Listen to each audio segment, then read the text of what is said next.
नमस्कार दोस्तों, प्रोग्राम आपकी सेहत में आज हम बात करेंगे कैटरैक्ट की। दोस्तों, कहा जाता है हमारे देश में 1 करोड़ लोग जो है वो किसी न किसी तरह आंखों की जो अंधेपन का शिकार हैं और हर साल 20 लाख लोग और उसमें जुड़ जाते हैं। और अधिकतर जो मामले होते हैं वो कैटरैक्ट के होते हैं, जिसे मोतियाबिंद भी कहा जाता है।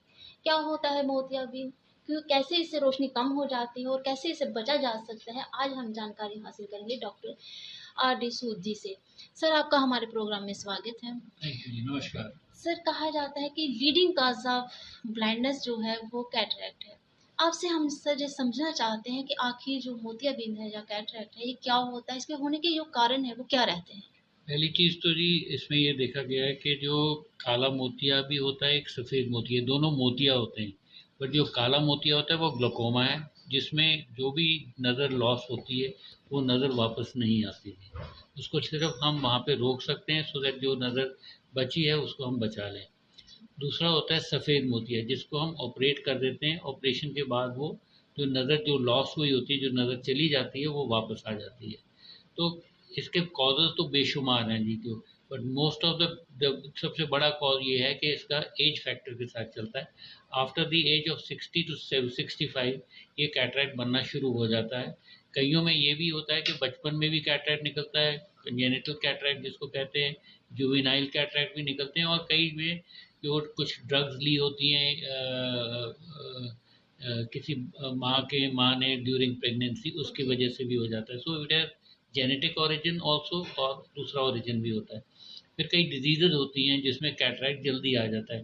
फॉर एग्ज़ाम्पल शुगर है, एग्ज़ाम्पल हाइपर कैल्सीमिया वगैरह, ये बेशुमार चीज़ें हैं जिसके साथ कैटरैक्ट बन जाता है। बट बाय एंड लार्ज जो कैटरैक्ट होता है वो बेसिकली एज फैक्टर के साथ आता है। सर, आपने कहा कि बढ़ती उम्र की ये अधिकतर जो जी। समस्या है देखते हैं और बहुत सारे कारणों से भी हो सकता है, जो यंग एज में देखा जाता है या बचपन में भी देखा जाता है। सर, लक्षण क्या होते हैं कि हमें कैटरैक्ट जो है वो डेवलप हो चुका है, कॉम्प्लिकेशन क्या होती है जो लेके लोग आपके पास पहुंचते हैं। कैटरैक्ट में जो मेन प्रॉब्लम जो आती है पेशेंट को, वो वही है कि नज़र उसकी कम होती जाती है। और ये पेनफुल नहीं होता है जी, नज़र आस्ते आस्ते आस्ते आस्ते कम होती जाती है। जिसको जब भी हम ये होता है तो पेशेंट जब हमारे पास आता है तो फिर हम उसको मशीनों के ऊपर, स्लिट लैम्प के ऊपर हम देखते हैं, डायलेशन के बाद देखते हैं कि कितना कैटरैक्ट है और क्या ऑपरेशन करने की ज़रूरत है कि नहीं है।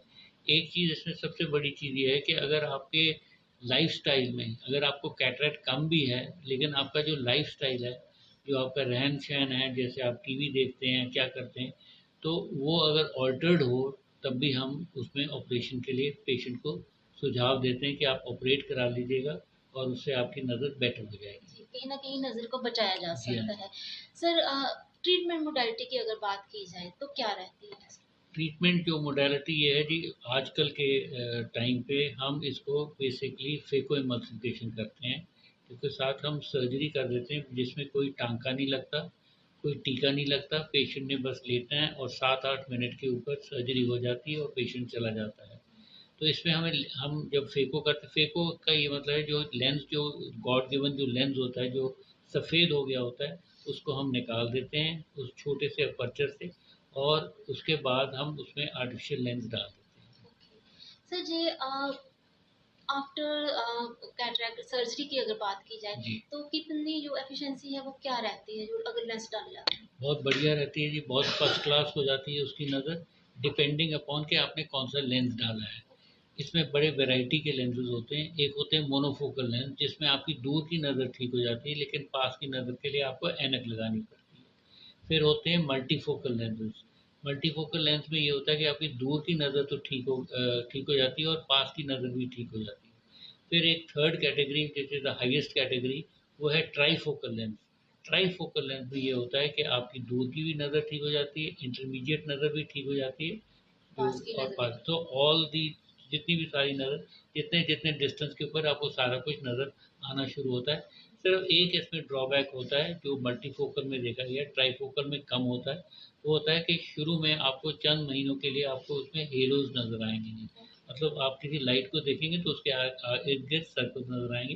वो चंद महीनों के लिए रहता है, फिर ब्रेन उसको अडेप्ट कर लेता है और पेशेंट फर्स्ट क्लास होता है। ओके।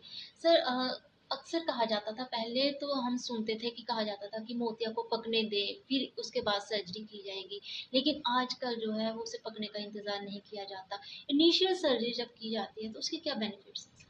पेशेंट को अगर उसकी लाइफ़स्टाइल में, जैसे मैंने आपको पहले बताया, उसके रहन-सहन में, उसकी लाइफ़स्टाइल में अगर ऑल्टरेशन आ रही है, उसको टीवी देखने में मज़ा नहीं आ रहा है, देख तो रहा है वो, बट उसके जो कलर्स हैं टीवी के वो सही तरीके से नहीं आ रहे, और उसके जो घूमना-फिरना है, उसने रात को कहीं ड्राइव करना है, कहीं जाना है, he is not able to see clearly. तो उसमें हम उसको पेशेंट को एडवाइस कर देते हैं कि क्योंकि आजकल वो नहीं टाइम रहा कि हम कहेंगे जी बिल्कुल वो पक गया है मोतिया, जी। सफ़ेद हो गया है बिल्कुल मोतिया, तो आप ऑपरेट करें, क्योंकि एक बारी अगर सफ़ेद ऑपरेट मोतिया हो जाता है, कई बारी ऐसा भी होता है कि जो फेको मतवी, जो ये टेक्निक, जो नई वाली टेक्निक है, उससे नहीं कर पाते, हमें उसमें SICS करना पड़ता है, या हमें उसमें हाथ वाला ऑपरेशन करना पड़ता है, जिसमें वो टांके भी लगते हैं और सब कुछ होता है। ओके। सर, कॉस्ट फैक्टर क्या रहता है? और आपने कहा कि बहुत सारी वैराइटीज़ होती हैं लेंसेज़ की, तो कैसे चूज़ की जाती है? जब हम इसमें टेस्ट करते हैं, जब भी हमारे पास पेशेंट आता है और कैटरेक्ट, और उसको हम डायग्नोज कर लेते हैं जी कैटरेक्ट है, तो उसमें हम आईओल मास्टर के थ्रू जाते हैं, जो बड़ा सोफिस्टिकेटेड सिस्टम है, और उसके साथ हमें पता चल जाता है कि इसको सिलिंड्रिकल नंबर भी है या इसको प्लेन नंबर है। अगर उसको सिलिंड्रिकल नंबर है तो हम उसको एडवाइस करते हैं टॉरिक लेंस के लिए जी, कि टॉरिक लेंस लगा दीजिए, उसका सिलेंडर भी हट जाएगा, सब कुछ ठीक हो जाएगा। और अगर उसके पास उसने कहता है जी मुझे मल्टीफोकल डालना है या ट्राईफोकल डालना है, तो उसमें हम बेसिकली सारे पैरामीटर्स चेक कर देते हैं। अगर सारे पैरामीटर्स नॉर्मल हैं तो फिर हम उसको एडवाइस करते हैं मल्टीफोकल या ट्राईफोकल के लिए। ऑफ कोर्स कॉस्ट फैक्टर तो होता है जी। There are lenses, Indian lenses भी होते हैं, इम्पोर्टेड लेंसेज भी होते हैं। जो मल्टीफोकल हैं वो भी इम्पोर्टेड भी हैं और इंडियन भी हैं, और ट्राईफोकल भी इम्पोर्टेड और इंडियन हैं। बट डेफिनेटली कॉस्ट फैक्टर है, क्योंकि जो आपका जो मोनोफोकल है, वो आप सोचिए कि 12,000 से लेके कोई 20-22,000 तक चलता है। उससे बेटर एक और आता है इडोफ लेंस, जिसमें काफ़ी हद तक जो नंबर है आपका नज़दीक का कम हो जाता है। उसकी कोई कॉस्ट पड़ती है 25 to 30,000 रुपीज़। और अगर इसके ऊपर मल्टीफोकल पे जाना है या ट्राईफोकल, मल्टीफोकल कोई 55 to 70,000 के बीच में आता है, और 70,000 से 90,000, 1 लाख तक जाता है आपका ट्राईफोकल, डिपेंडिंग अपॉन कि आपने कौन सी कंपनी का लेंस के लिए ऑप्ट आउट किया है। ओके। सर, क्या आयुष्मान के अंडर हमारे स्टेट की अगर हम बात करते हैं, ड्यूटी की अगर बात करते हैं, तो क्या आयुष्मान के अंडर इसे कवर किया जाता है? आयुष्मान के अंडर सिर्फ हम मोनोफोकल लेंस कवर कर ओके। सकते हैं, जिसमें इंडियन मोनोफोकल, उसमें हम इम्पोर्टेड पे नहीं जा सकते, क्योंकि हमें अलाउड नहीं है। ओके। तो हम सिर्फ उसमें मोनोफोकल पे ही जाते हैं, जिसमें आयुष्मान का हम पूरी कवरेज देते हैं। हम ये नहीं कर सकते कि जी आयुष्मान का भी ले लें और उससे ये भी कर लें, या तो वो आयुष्मान में जाएगा पेशेंट, या फिर वो ऑप्ट आउट करें, क्योंकि Ayushman does not allow us कि आप वो कहते हैं कि जी आपने अगर कैटरेक्ट का कराना है आयुष्मान के थ्रू, तो आपने आयुष्मान वाला लेंस डालना है, आपने दूसरा दूसरा लेंस नहीं डाल नहीं डाल सकते। सकते। Sir, precaution before and after surgery क्या रहते बिफोर सर्जरी तो कोई प्रिकॉशन नहीं है, सिर्फ आपने एंटीबायोटिक ड्रॉप्स डालने हैं। अगर आपको कैटरेक्ट डायग्नोस हुआ है तो कुछ ऐसे ड्रॉप भी होते हैं जो हम कोशिश करते हैं कि जो मोतिया है उसको वहीं पे रोक लें, जितनी देर रुक सकता है, और पेशेंट का काम चलता रहे, अगर वो पेशेंट नहीं चाहता कि भी मैं ऑपरेशन नहीं चाहता। क्योंकि कई बार आपने देखा होगा कि लोग जो गर्मियों में नहीं कराते या मानसून में नहीं कराते, ऐसी कोई बात नहीं है कि, बट जहन में ये होता है कि नहीं कराना हमने, तो उस कंडीशन में हम पेशेंट को ये वाला जो ड्रॉप्स होते हैं वो दे देते हैं और उससे रोक लेते हैं। आफ्टर सर्जरी जो फेको से मत जो हम लोग करते हैं यहाँ पे surgery, normally I only do phaco surgery जी। तो उसमें ये होता है कि आपकी कोई प्रिकॉशन है नहीं, सिर्फ आपने डायरेक्ट छींटे नहीं मारने आँख के अंदर, और जब भी आपने मुंह धोना है या सिर धोना है, आपने आंखें बंद करके धोना है, और कोई प्रिकॉशन नहीं है। अगले दिन से आप टीवी देखिए, अगले दिन से आप घूमिए फिरिए, जो मर्जी करना है करिए। हम इसमें वाइट गॉगल्स दे देते हैं, वो भी 10 दिन के लिए लगाइएगा, उसके बाद वो भी उतार हैं? दीजिए। ओके। सर, कहीं न कहीं 80% मामलों में नज़र को बचाया जा सकता है अगर व्यक्ति जागरूक है और समय पर वो इलाज करवा लेता है। सर, कहा जाता है कि 2050 तक मैक्सिमम जो पॉपुलेशन होगी वो आँखों पर चश्मा लगा के घूमेगी। सर, कुछ टिप्स हम जानना चाहते हैं, हम आज से अभी से क्या प्रिकॉशन लें ताकि चश्मे से बचा जा सके? आजकल के जो टाइम्स चल रहे हैं जी, जो जिसमें हम डिजिटल लाइफ जिसमें जो हाँ हमारी है जी। डिजिटल लाइफ है, मोबाइल यूजेज है, लैपटॉप यूजेज है, कंप्यूटर पे बैठे रहते हैं लोग काफ़ी हद तक। तो मैं तो उसमें वैसे बच्चों को तो मैं एडवाइस नहीं करता कि जी आप मोबाइल के ऊपर आप बैठे रहिए, और काफ़ी ठीक है थोड़ी देर कर लिया, बट मैंने ये ज़रूर देखा कि स्कूल वाले भी कई बार होमवर्क दे देते हैं और वो कहते हैं कि जी आपको मोबाइल पे, या क्लासेस भी मोबाइल, जैसे मोबाइल पे कोविड चल के रही टाइम पे तो बहुत ही ज़्यादा था।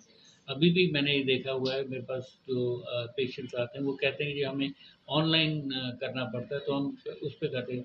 उस चीज़ में मैं हमेशा ये एडवाइस करता हूँ कि अगर आपके घर में स्मार्ट टीवी है तो आप उसको स्क्रीन मिररिंग करिएगा, और टीवी के ऊपर आप उसको कराइएगा, और आप 10 फुट की दूरी पे बैठिए और टीवी से आप पढ़ लीजिएगा सही जो भी पढ़ना पोस्टर, है। सही लाइट और लाइट अच्छी होनी चाहिए। लाइट मैं जो एडवाइस करता हूँ वो येलो लाइट पे करता हूँ, बिकॉज येलो लाइट जो है वो equivalent, almost equivalent to sunlight.